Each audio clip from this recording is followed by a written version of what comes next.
25 películas infantiles escalofriantes, 7 niveles, desde conejitos siendo masacrados hasta un secuestrador que estaba en un musical aparentemente encantador.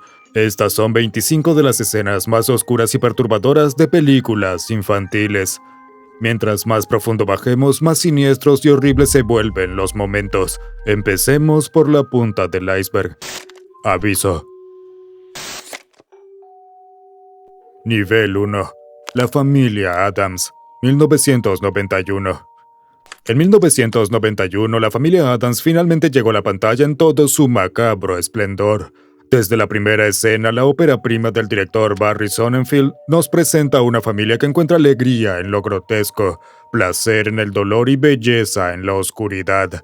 Pero lo realmente divertido llega al final de la película. En lo que debería ser una inocente obra escolar, Merlina y Pericles transforman una versión suavizada de Shakespeare en un espectáculo empapado de sangre. Antes de la gran función, el tío Lucas ayuda a los niños a preparar elaborados prostéticos y tubos ocultos para crear la carnicería más realista posible. Y es muy exitoso.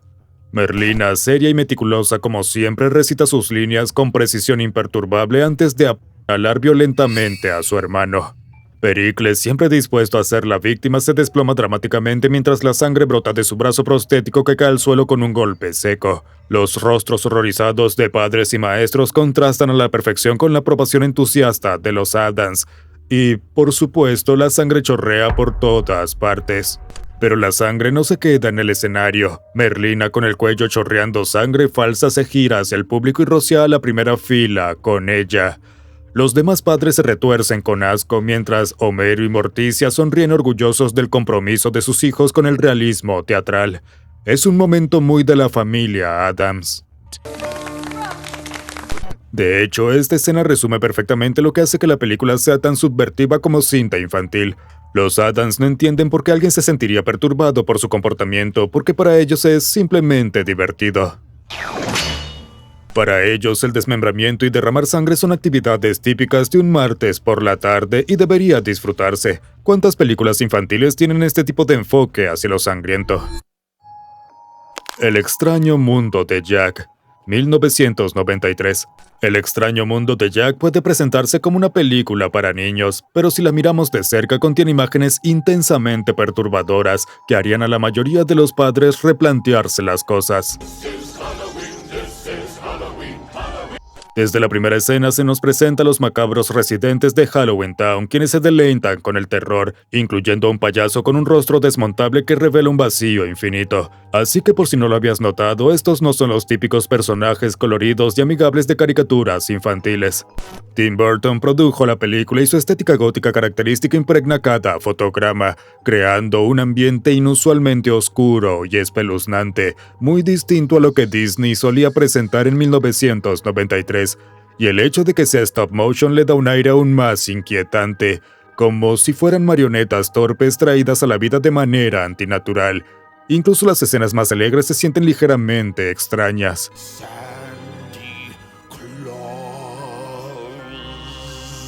Pero luego están los momentos aún más oscuros de lo esperado.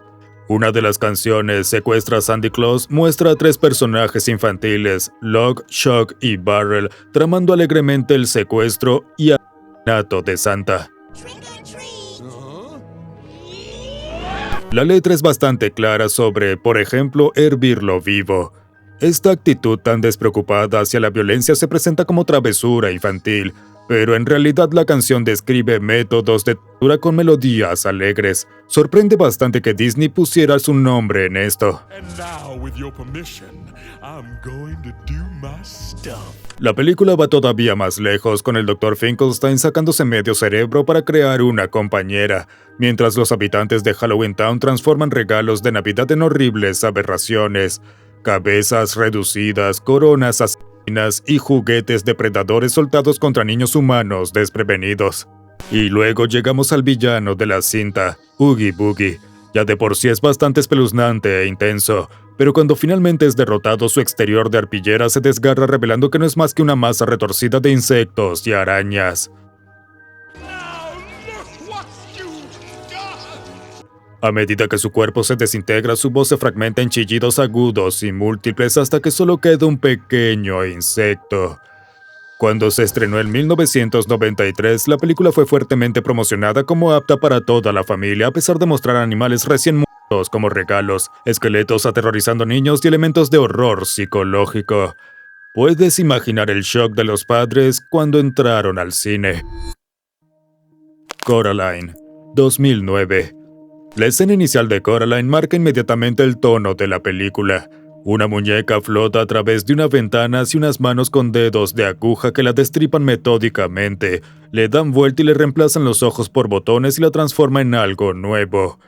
Esto por sí solo ya es un comienzo atrevido y oscuro para una película infantil. Pero no es solo una muñeca, es una carnada. La muñeca idéntica a Coraline aparece misteriosamente en su vida, incluso con su impermeable amarillo. Good night, little me. La observa recopilando información para la Beldan, la criatura que Coraline conocerá como la otra madre. A través de una pequeña puerta cubierta con papel tapiz, un túnel conduce al otro mundo donde todo parece perfecto. Demasiado perfecto, porque la verdadera naturaleza de la otra madre acecha bajo su fachada de ojos de botón.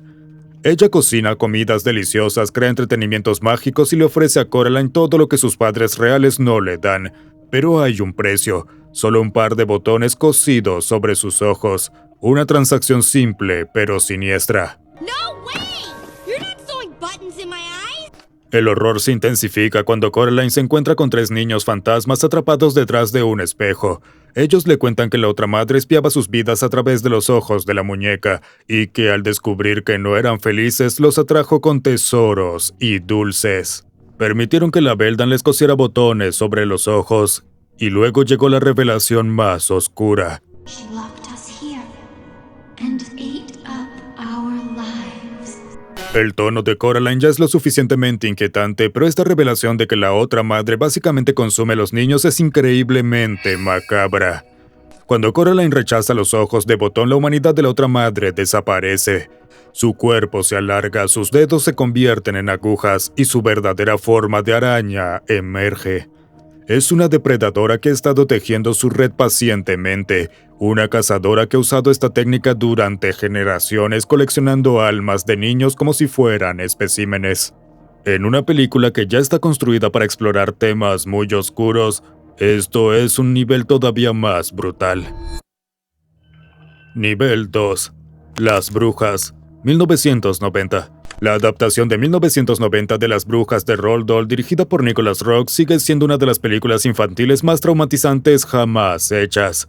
A pesar de su clasificación apta para todo público con supervisión, la película utilizó el lenguaje visual del cine de terror que Roeg había dominado.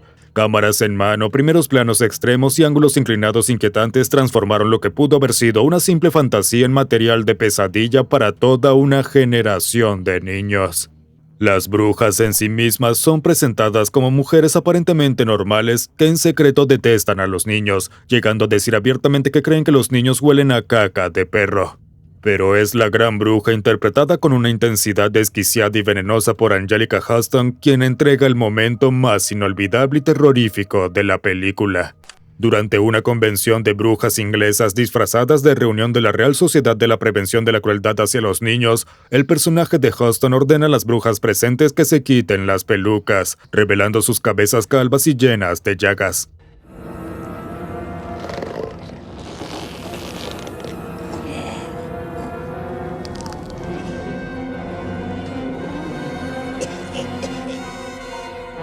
Luego viene la escena que marcó a toda una generación. La gran bruja desengancha lentamente algo detrás de sus orejas y se arranca la cara entera. Las prótesis tardaban 6 horas en aplicarse y otras 6 en retirarse. Lo que se revela debajo sigue siendo genuinamente horroroso incluso hoy en día. Tiene un rostro encogido y podrido con una nariz en forma de pico, una barbilla peluda y la clavícula expuesta. Tal como se describe en el libro de Dahl, su cara parece arrugada y marchita, tan encogida y seca como pudriéndose en los bordes.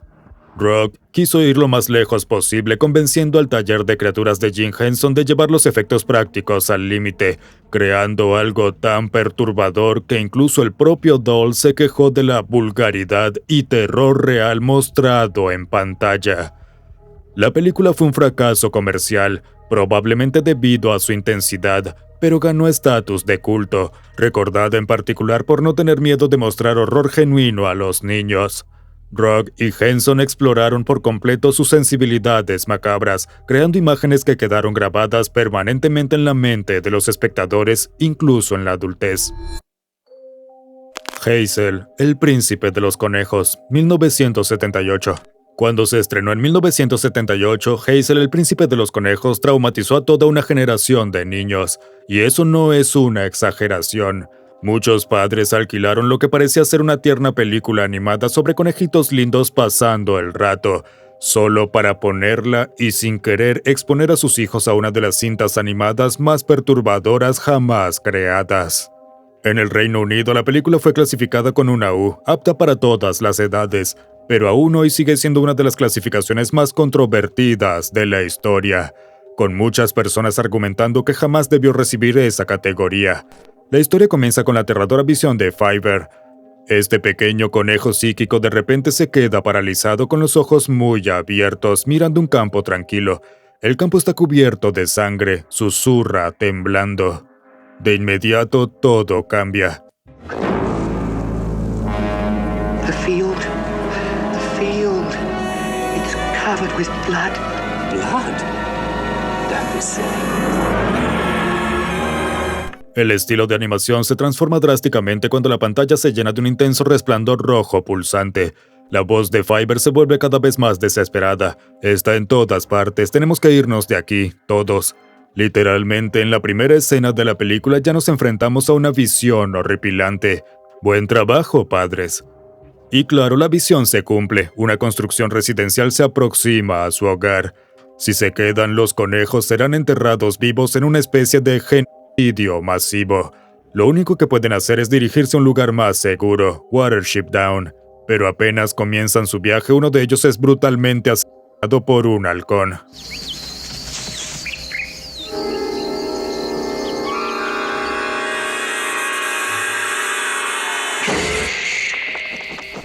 Y eso es solo un momento. Lo que sigue es un desfile literal de horrores. Conejos atrapados en trampas se ahogan lentamente en pantalla. El general Wentworth le arranca la garganta a otro conejo, dejando su cadáver ensangrentado a plena vista. Perros destrozan conejos de forma gráfica. Es una atrocidad tras otra. Bastante obvio porque tantos niños quedaron seriamente traumatizados después de verla, ¿no? Durante mucho tiempo en el Reino Unido los maestros ponían esta película a alumnos de tercer grado, muchos de los cuales se decía que después no podían dormir por días. Los padres se quejaron durante décadas de la clasificación inapropiada, pero igualmente permaneció como apta para todos hasta 2022, cuando finalmente fue reclasificada como apta para todos con orientación después de 44 años, y aún así eso parece demasiado generoso. Claro, no toda generosidad es mala. Por ejemplo, suscribirte nos ayuda a hacer más videos inquietantes como este. Nivel 3. Ernest contra los Trolls, 1991. Las películas de Ernest son clásicos estadounidenses. Claro, son bastante malas, pero Ernest contra los Trolls en particular presenta algunos elementos que vistos hoy resultan inquietantes, y en el mejor de los casos espeluznantes. La premisa gira en torno a Ernest, un basurero que pasa su tiempo libre con los niños Kenny, Elizabeth y Joy. Ese es un hilo en el que quizás no querramos profundizar mucho. Cuando unos bravucones destruyen la casa embrujada de cartón de los niños, Ernest sugiere entusiasmado construir juntos una casa en un árbol. Invita a estos niños pequeños a acompañarlo a un área boscosa remota para construir una casita donde todos puedan pasar el rato. We've got to find one big enough to keep the Ottomans out. This is neat. Honestamente, las banderas rojas son tan evidentes que se podrían ver desde el espacio. La escena de la construcción de la casa en el árbol se vuelve cada vez más incómoda a medida que Ernest martilla emocionado mientras los niños trepan a su alrededor. Su entusiasmo por estar con ellos resulta perturbador, pero la repentina aparición de la anciana Hackmore interrumpe esa dinámica ya de por sí incómoda para advertir sin explicación clara sobre un mal que acecha bajo tierra. What have you done to the tree? You will open the ancient door, and all that lurks inside. Flee this evil place! Flee! Y no se equivoca. Más allá de todas las interacciones cuestionables entre adultos y niños, las criaturas de la película son genuinamente raras. Los hermanos Chodo, conocidos por su trabajo en el cine de terror adulto Payasos asesinos del espacio exterior, diseñaron a Trantor con un realismo inquietante que resulta bastante atrevido para una película infantil. Aunque algunos diseños de trolls eran literalmente máscaras de payasos asesinos reutilizadas con cambios mínimos, lo que indica que aparentemente estaban muy orgullosos de su propio trabajo. La escena más traumatizante es la del dormitorio cuando una niña descubre a Trantor acostado a su lado en la cama después de revisar debajo buscando monstruos. Este susto marcó a muchísimos niños. Probablemente causando muchas pesadillas y rituales de revisar la cama. Aunque siendo sinceros, Ernest también debería causar ese efecto. El troll secuestra a niños, convirtiéndolos en muñecos de madera para absorber su energía. Esto fue tan intenso que muchos padres reportaron que sus hijos lloraban durante horas y durmieron con ellos por semanas después de ver lo que se había promocionado como una comedia infantil. Ernest solo estrenó una película más en cines antes de quedar confinado a una vida de aventuras directas a DVD. Pequeños monstruos, 1989. Pequeños monstruos se presenta como una divertida fantasía infantil donde Fred Savage interpreta a Brian, un niño que descubre a Maurice, un monstruo azul que vive bajo su cama.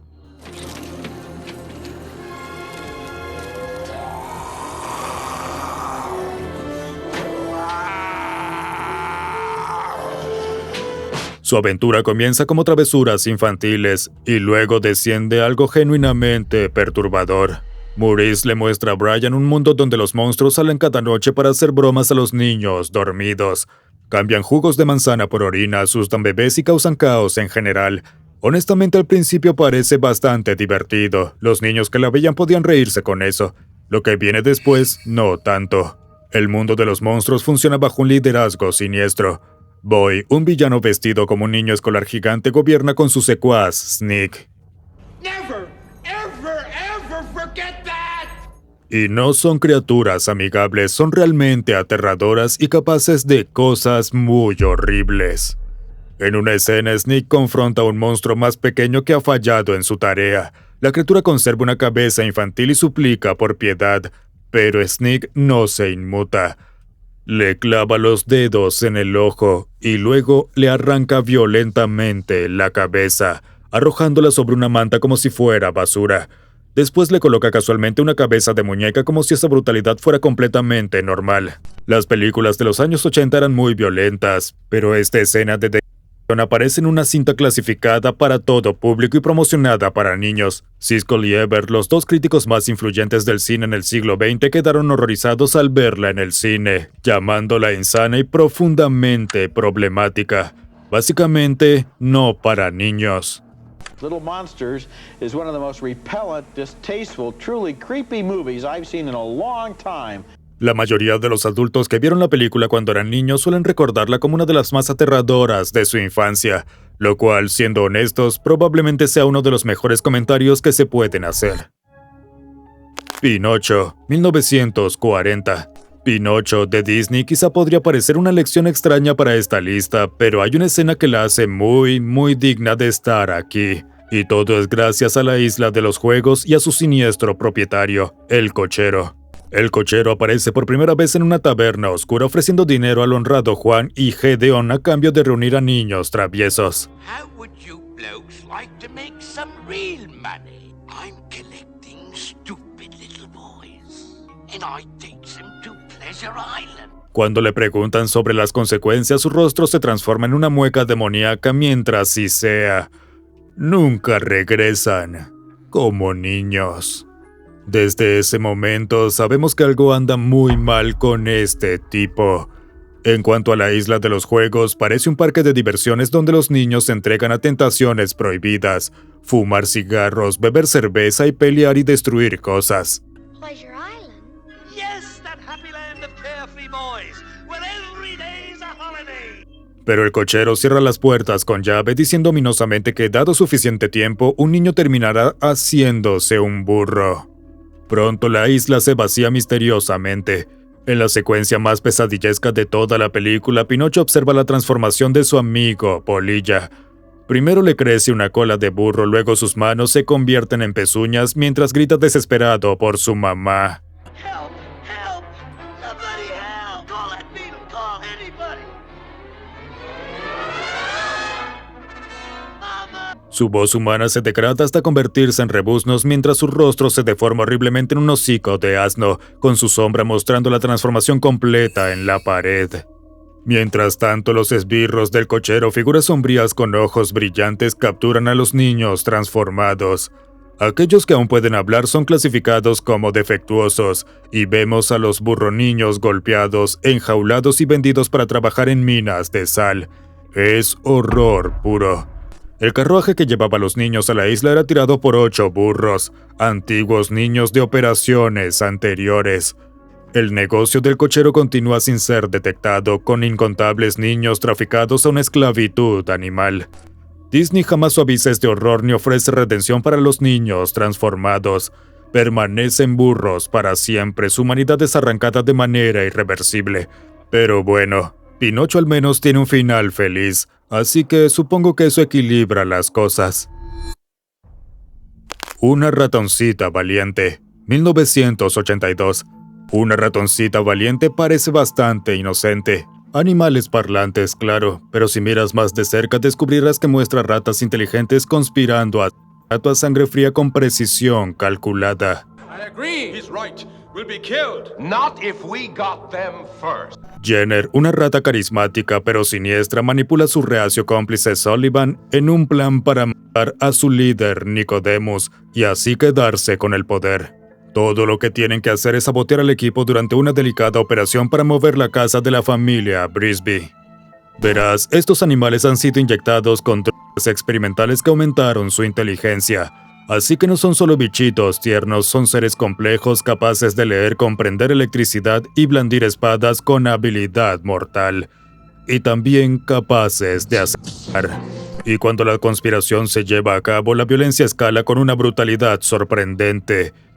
Jenner apuñala a Sullivan con su espada en una traición que muestra sangre en pantalla. Más tarde, cuando se enfrentan en un duelo, Justin y Jenner se baten con espadas en un combate feroz que termina con Sullivan arrojando una daga directamente a la espalda de Jenner.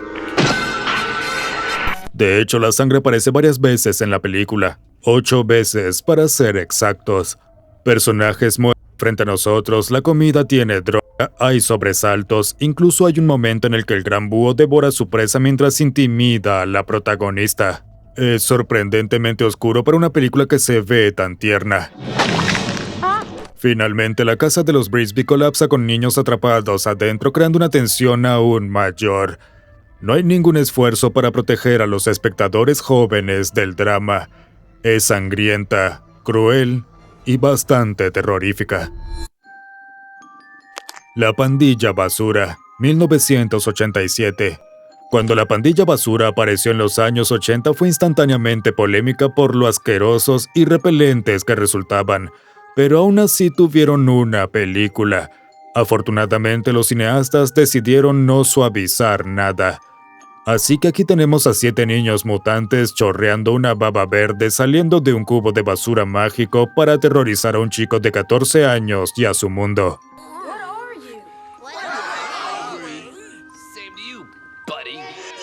Sus diseños son totalmente repugnantes, como experimentos de taxidermia que salieron mal, con actores sofocándose dentro de máscaras de látex que solo permitían respirar en intervalos de 7 minutos durante la filmación.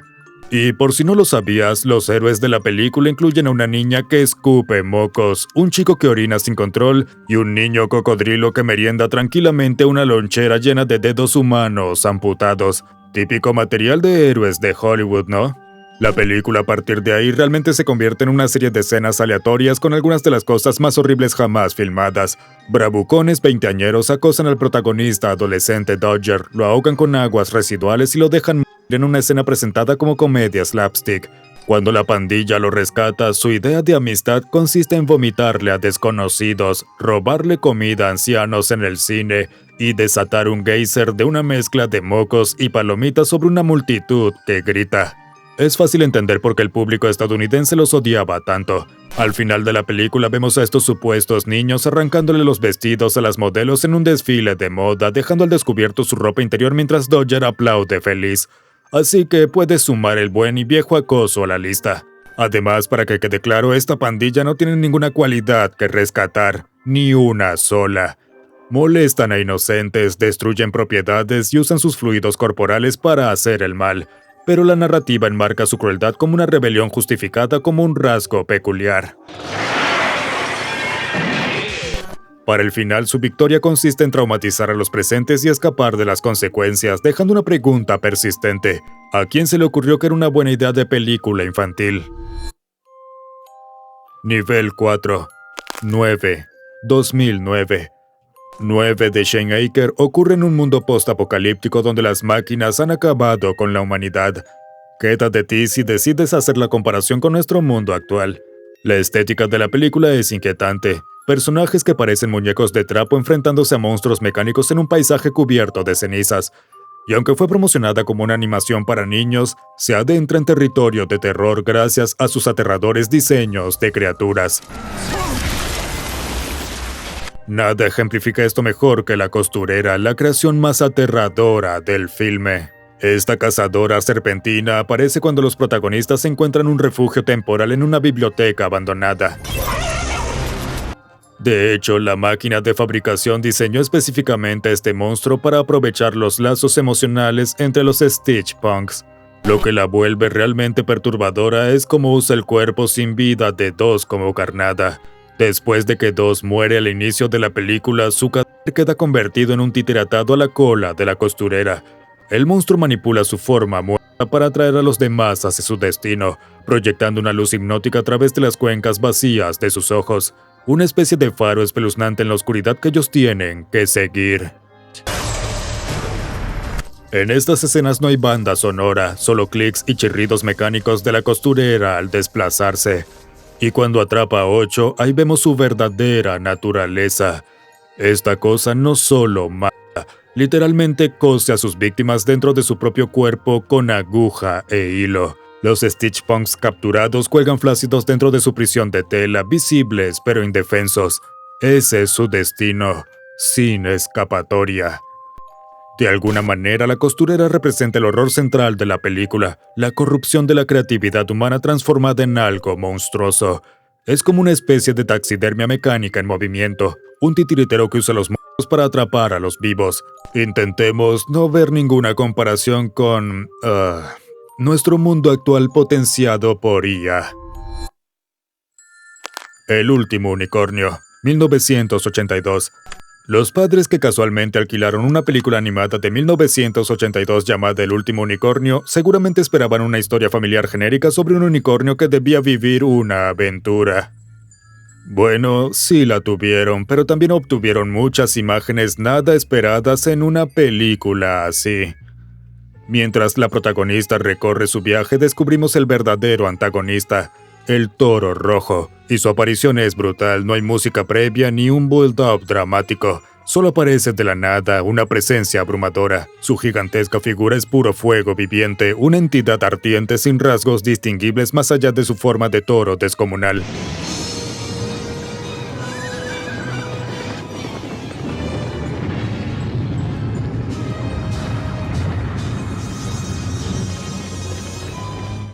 No habla, ni siquiera necesita hacerlo.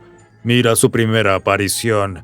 El unicornio duerme en paz cuando el suelo comienza a retumbar. El toro surge de la nada, una fuerza carmesí que puede quebrar la tierra y desgarrar el cielo. Su aliento helado congela todo lo que toca. Ya desde ahí es mucho más intenso que cualquier otra cosa que Disney hacía en esa época. Lo que sigue no es solo una persecución, es terror primitivo puro. El toro ataca sin descanso, obligando al unicornio a huir hacia el mar, el mismísimo destino al que ya ha empujado a todos los demás unicornios. Sus movimientos son antinaturales, se gira en espacios demasiado pequeños para su tamaño y se detiene entre zancadas sin perder inercia. Parece una criatura de otra existencia. Los niños que ven esto se enfrentan a algo profundamente perturbador, un ser inmortal de belleza y pureza reducido al pánico absoluto. El diseño sonoro lo enfatiza.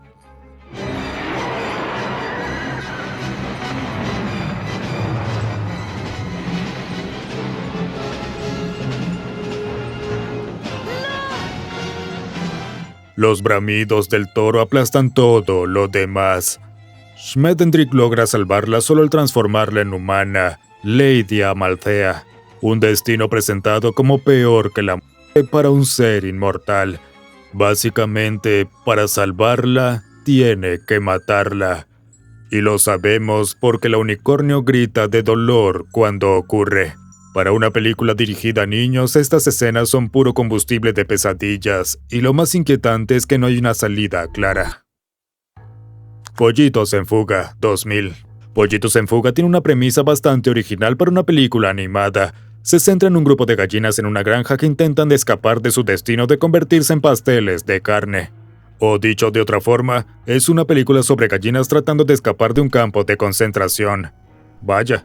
El diseño de la granja evoca deliberadamente imágenes de una prisión. Hay torres de vigilancia cercas de alambre y filas de gallineros idénticos donde las aves están hacinadas. Las pesadas botas negras de Melisha Tweedy pisando el suelo con fuerza. Una elección visual de los cineastas británicos para evocar imágenes del fascismo. Básicamente es una nazi.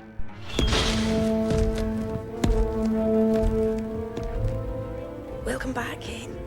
Is there a new plan? Desde el inicio de la película vemos claramente lo que está en juego. Cuando una gallina deja de poner huevos se vuelve inútil para la granja y desechable. El señor Tweedy agarra a Edwina por el cuello y se la lleva mientras las demás miran impotentes. Al parecer la versión original de la escena era todavía más intensa de lo que terminó llegando al cine, si puedes creerlo. Mientras tanto, Melisha Tweedy se pone un guante rojo como si fuera una cirujana preparándose para una operación. Aunque la escena corta antes de mostrar el sacrificio, la implicación es clara. Edwina ha sido decapitada y convertida en pastel de carne. Aquí las apuestas son mucho más altas que en cualquier otra película infantil hasta ahora. No se trata de un peligro fantasioso típico. Están enfrentándose a una masacre industrializada. La llegada de la máquina de pasteles de pollo intensifica esta amenaza, transformando la granja de un espacio de producción de huevos a un sistema de exterminio sistemático.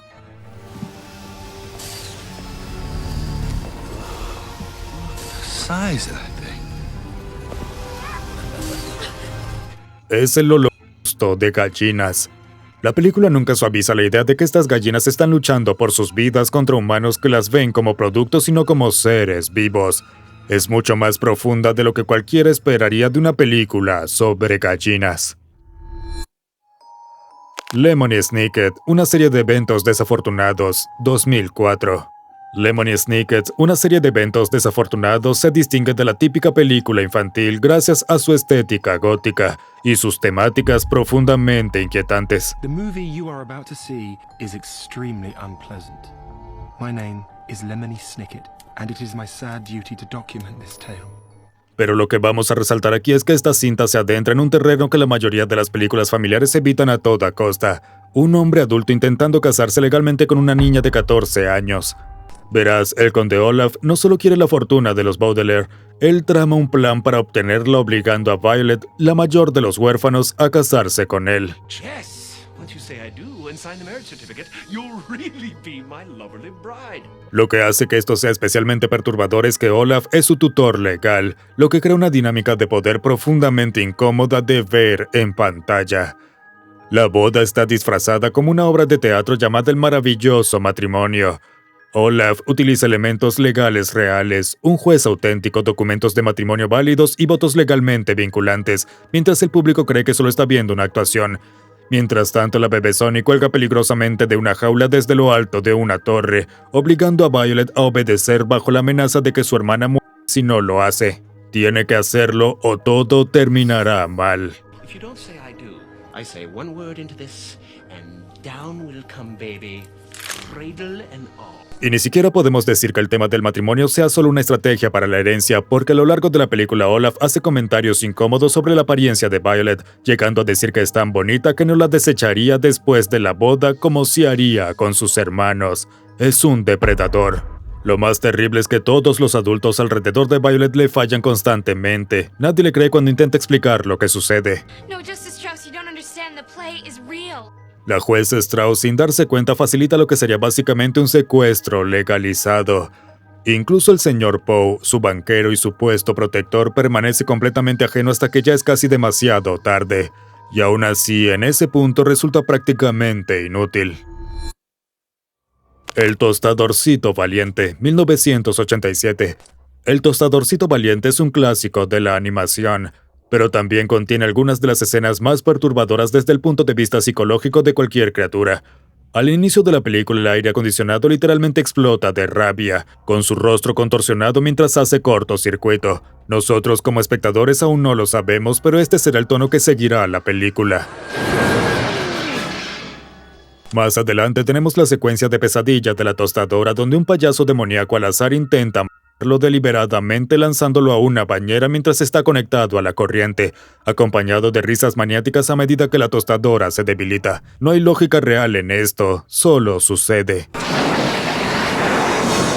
Pero todo esto es poca cosa comparado con la escena del depósito de chatarra. Se desarrolla mientras los autos cantan una melodía fantasmal pero extrañamente animada y con toque de jazz sobre su inutilidad, mientras son arrastrados magnéticamente hacia la muerte. El imán, una enorme grúa consciente con ojos entrecerrados y llenos de rabia, los caza metódicamente como un verdugo. Verán, el imán no solo recoge chatarra, sabe que sus víctimas están vivas y las persigue sin descanso, casi que por diversión. Escanea todo el depósito localizando a los que intentan escapar con fría precisión. Un auto incluso se suicida voluntariamente al subirse a la cinta transportadora, prefiriendo morir bajo sus propios términos. Eso es desolador. Cuando los aparatos caen en las garras del imán, son elevados hacia su destino sin poder hacer nada. La mirada fría y calculadora del imán sugiere que sabe exactamente lo que está haciendo: eliminar la tecnología que ha dejado de ser útil. En esencia, la película obliga a los niños a confrontar la mortalidad a través de estas máquinas. El imán representa el fin último que todos enfrentamos, como la muerte es imparcial, imparable y siempre está observando. De alguna manera, esa es la verdad más oscura de la película. Incluso los seres conscientes se convierten en basura cuando dejan de ser útiles. ¿Ese es el tipo de mensaje que quieres escuchar a los 4 años? Yo creo que no. Nivel 5. El Expreso Polar, 2004. Cada Navidad, millones de personas alrededor del mundo se suben al Expreso Polar y recuerdan instantáneamente lo inquietante que es esta película.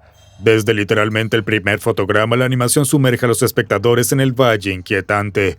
Esos personajes casi humanos, con ojos vacíos y movimientos rígidos, no son nada convincentes, y de hecho resultan perturbadores de mirar. Pero nada encarna tanto esta sensación como el misterioso personaje del vagabundo. Hay un momento en que nuestro protagonista sube a la parte superior del tren en movimiento y se encuentra con esta figura fantasmal que empieza a hacer preguntas existenciales sobre la fe mientras prepara un café sobre un fuego improvisado. No hay lógica alguna en esto ni en la película en general. What exactly is your persuasion on the big man since you brought him up? Su rostro cambia de manera antinatural al transformarse en un títere de Ebenezer Scrooge durante la infame escena del vagón de marionetas, fácilmente la secuencia más aterradora de lo que supuestamente es una película infantil. Luego el vagabundo desaparece en el aire varias veces, disolviéndose en nieve frente a los ojos del niño como si nunca hubiera sido real. Ahora, una escena eliminada confirma que sí, en realidad es un fantasma que falleció mientras viajaba sobre el tren y ahora lo ronda eternamente. Pero su críptica afirmación de ser el rey del Polo Norte es extraña y espeluznante. Vale la pena mencionar que el vagabundo, al igual que todos los personajes adultos, es interpretado por Tom Hanks. Esto genera una continuidad rara en este universo, como si toda la experiencia pudiera estar ocurriendo en la mente moribunda de alguien. Pero esa es una teoría para otro día. Thank you. Por ahora solo nos queda una pregunta. ¿Quién pensó que esto reconfortaría a los niños en vísperas de Navidad? Willy Wonka y la fábrica de chocolate, 1971. Desde el momento en que Willy Wonka de Gene Wilder coge hacia sus invitados solo para dar una voltereta inesperada, Willy Wonka y la fábrica de chocolate le da a la audiencia una pista muy importante que ignoramos por completo. Este hombre no es de fiar. Obviamente la fábrica misma funciona como una trampa elaborada para los niños. No es coincidencia. ¿Nunca notaste cómo cada modo de transporte se reduce para acomodar perfectamente al grupo en disminución? El gran ascensor de cristal tiene exactamente 8 asientos después de que Augustus desaparece, casi como si Wonka anticipara su muerte. O desaparición, como quieras verlo. Please, I beg you, Augustus! My chocolates! Los niños no solo fallan sus pruebas o se eliminan accidentalmente, están siendo eliminados sistemáticamente mediante trampas. Esto ya es bastante perturbador, pero luego viene un terrorífico paseo en bote. La atmósfera alegre desaparece rápidamente cuando el ascensor entra en un túnel oscuro y colores psicodélicos salpican las paredes. Imágenes perturbadoras aparecen rápidamente. Cien pies arrastrándose sobre rostros humanos, una gallina decapitada, serpientes que se deslizan. Es honestamente una locura. Los pasajeros se sienten mareados mientras Wonka, mirando fijamente al frente sin parpadear, recita un poema con una manía creciente, como si de alguna manera estuviera cayendo en algún tipo de trauma no resuelto o TPT de guerra.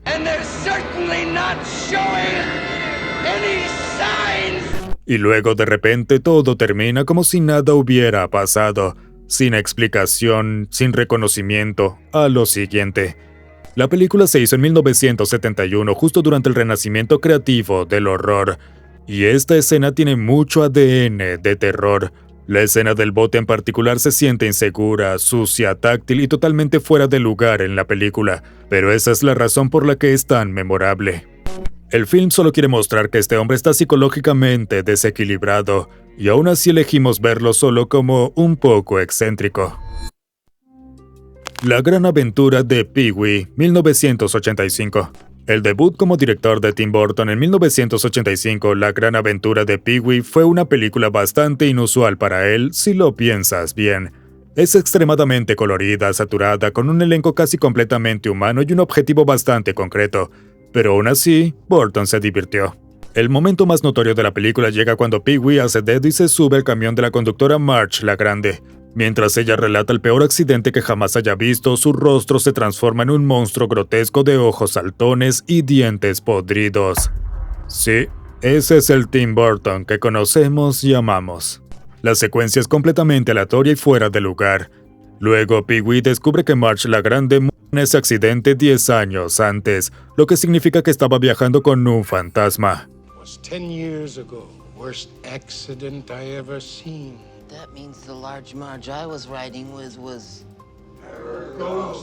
Aunque toda la película es ligera y colorida, Burton no puede resistirse a esos extraños tonos góticos de expresión alemana.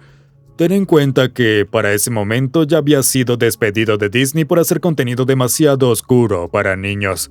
Así que cuando tuvo la oportunidad de hacer este debut para todo público, realmente se lució con imágenes inquietantes escondidas a plena vista. Is it fair to say that making Pee-wee's Big Adventure was about as happy and this is the first time? It was a good first film for me because I got to play around with different sort of subgenres. Resulta que eso era exactamente lo que tenía que hacer para construir una carrera sólida como director. ¿Quién engañó a Roger Rabbit? 1988. ¿Quién engañó a Roger Rabbit? Se recuerda a menudo como una mezcla innovadora de animación y acción en vivo. Y obviamente lo es.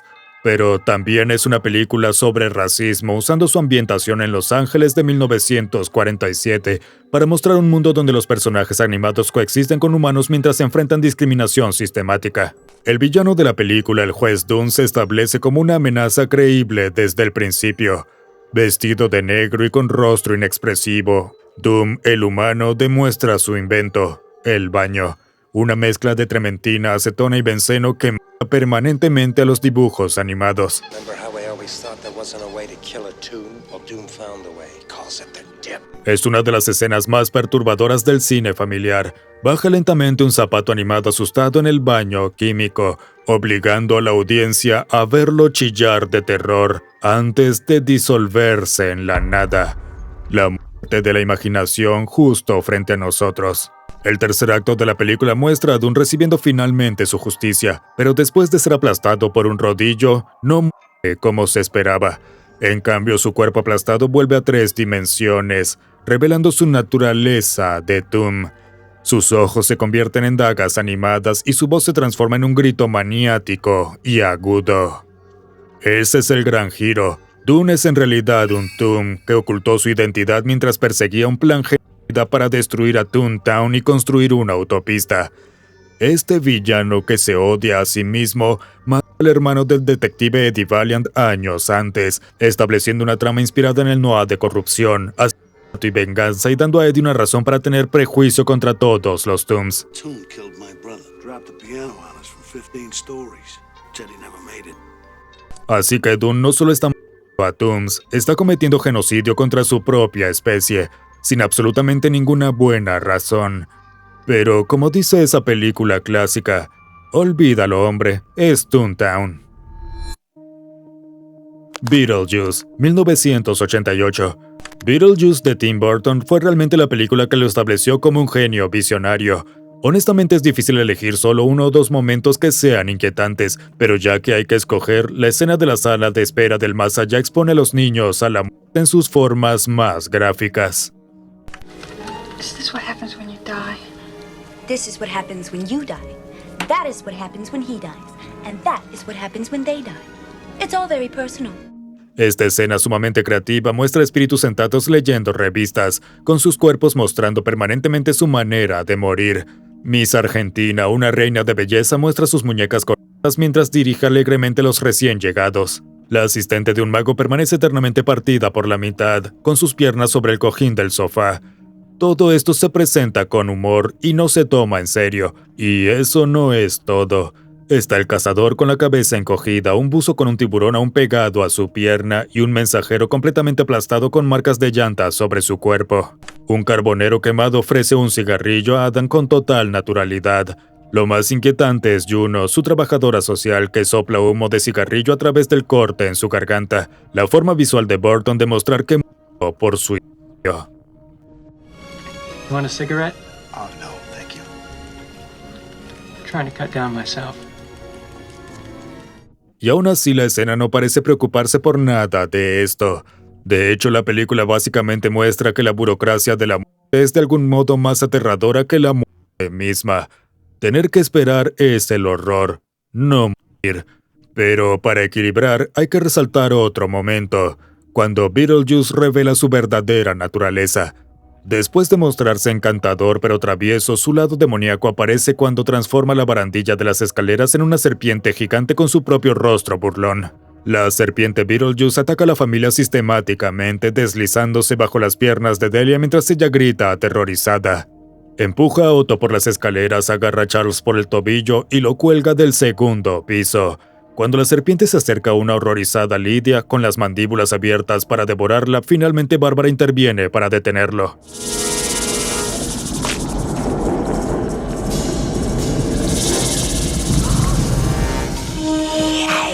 Nada de esto se había visto antes en películas infantiles en este nivel. Esta es una película sobre la muerte, pero no de forma triste ni terrorífica. Es tan absurda y deliciosamente espeluznante que se regodea en ello. Nivel 6. Todos los perros van al cielo. 1989.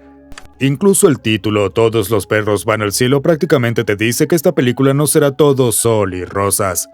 Pero, ¿quién esperaría que esto involucraría asesinato, venganza y apuestas? Difícil de creer. La película animada de Dumb Blood de 1989 sigue a Charlie, un pastor alemán estafador que es asesinado por su socio Carface en un golpe premeditado.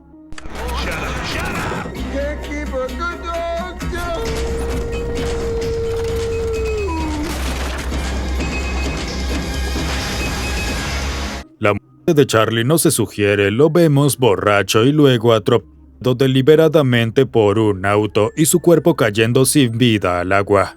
Pero la película no se detiene ahí. Charlie llega al cielo, pero inmediatamente se revela robando un reloj mágico para regresar a la Tierra y tal vez vengarse. Pero el ángel le advierte explícitamente, nunca podrá volver al cielo. Cuando muera de nuevo, irá directamente al infierno. Los niños que veían la película obtuvieron más de lo esperado cuando Charlie experimenta una pesadilla sobre su destino final. Antes de entrar en esta secuencia, recordemos que la película estaba clasificada para todo público. La escena muestra a Charlie cayendo en la oscuridad mientras una voz incorpórea repite, «Nunca podrás regresar». De repente un torbellino lo arrastra a un mar de lava fundida donde emergen criaturas demoníacas.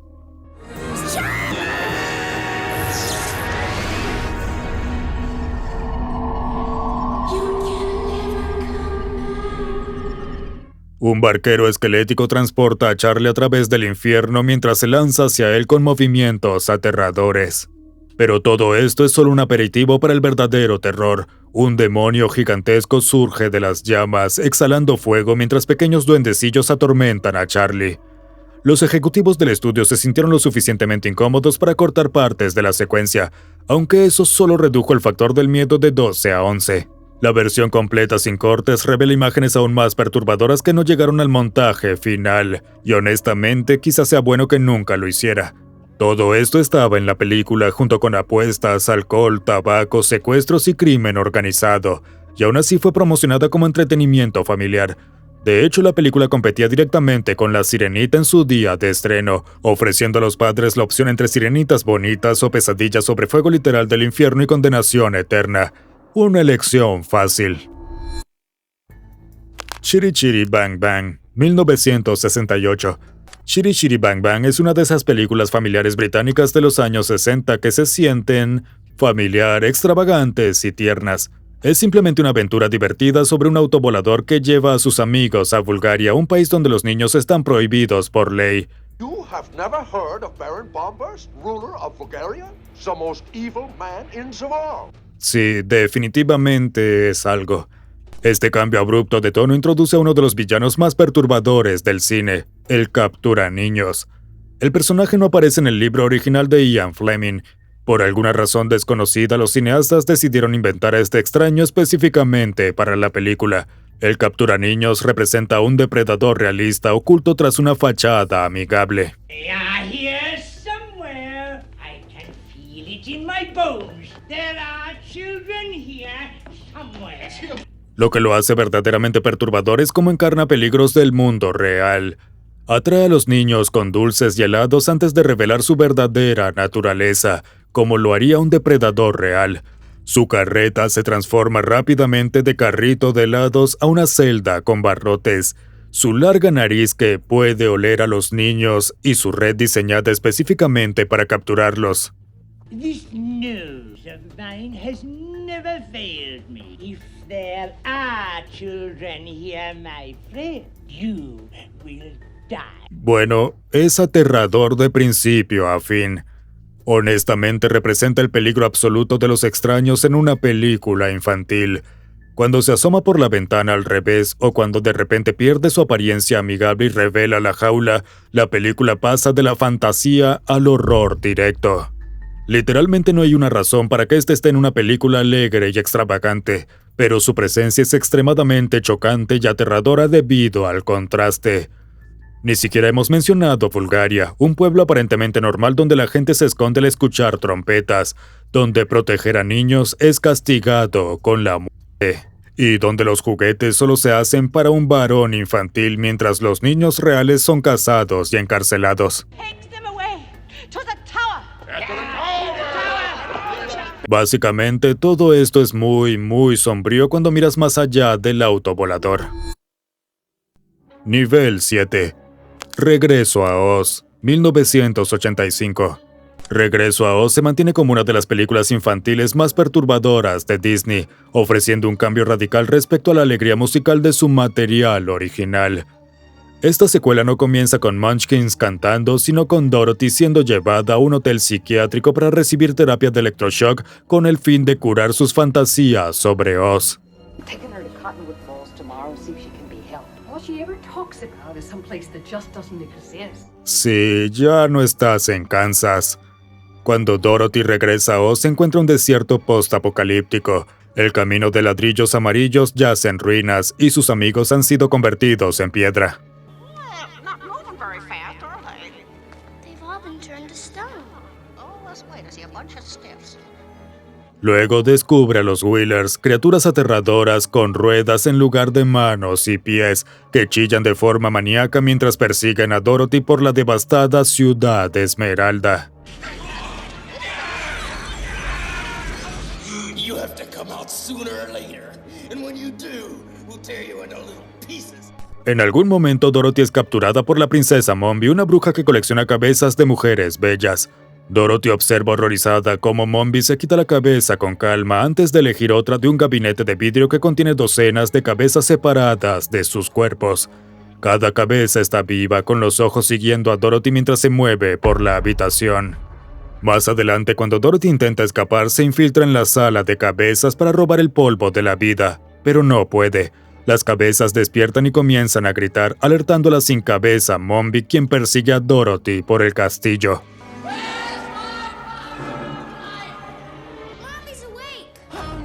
No hay nada más espeluznante en esta película que ver a la bruja decapitada persiguiendo a Dorothy mientras su colección de cabezas cortadas grita con terror impotente. Obviamente la película fue un fracaso comercial masivo, pero su compromiso con una oscuridad innecesaria e implacable ha asegurado su lugar como un clásico de culto, capturando el verdadero espíritu de los libros originales de Oz de Vaughn, mucho más oscuros. Definitivamente no es una historia para sentirse bien, pero tampoco se parece a nada más. La Feria de las Tinieblas, 1983. En 1983, Disney estrenó La Feria de las Tinieblas basada en la novela de Ray Bradbury. La historia sigue a dos niños enfrentando un carnaval siniestro liderado por el tatuado Señor Dark. Obviamente el carnaval tiene secretos inquietantes. La secuencia del carrusel es uno de los momentos más destacados de la película. Cuando se hace girar al revés, el carrusel transforma al Sr. Cougar en un niño, aunque con ojos inusualmente viejos. It's late. Time to go about your work, Mr. Cougar. Pero esto es solo el calentamiento para la escena más aterradora, el final del Sr. Dark. Los chicos encuentran al Sr. Dark intentando usar el carrusel con su última víctima como parte de su malvado plan, pero logran rescatar al inocente justo cuando un rayo golpea el carrusel.